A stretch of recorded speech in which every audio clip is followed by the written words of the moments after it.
Dobrý deň, moje meno je Veronika Rudašová, som žiačkou 8. B triedy a dnes by som vám chcela porozprávať o Spooky's Race.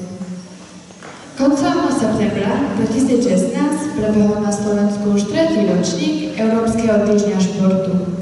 Ide o iniciatívu Európskej komisie na podporu športu a fyzickej aktivity v celej Európe.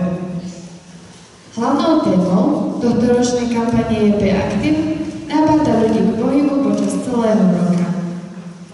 Prečo? Na základe výsledkov istého prieskumu 41% Slovákov vôbec necvičí ani nešportuje a 34% sa nejakej forme pohybovej aktivity venuje raz týždenne. 3/4 Slovákov tak tejto životnej potrebe nevenujú dostatočnú pozornosť. V rámci Slovenskej republiky sa zrealizovalo 437 podujatí vo viac ako 200 mestách. Po prvýkrát sa do tejto aktivity zapojila aj naša škola.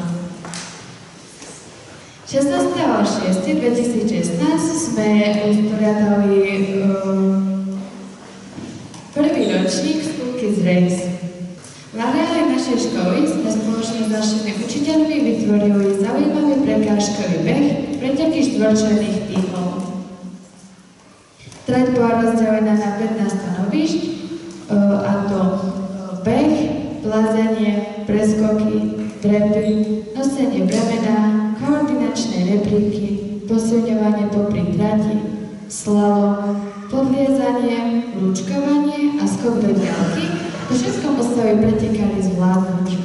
Prežili sme fantastický športový deň, v ktorom nás všetkých a aj samých seba prekvapili mnohé deti svojou vytrvalosťou a výkonom. Na konci trate všetci pretekári dostali pamätné medaily.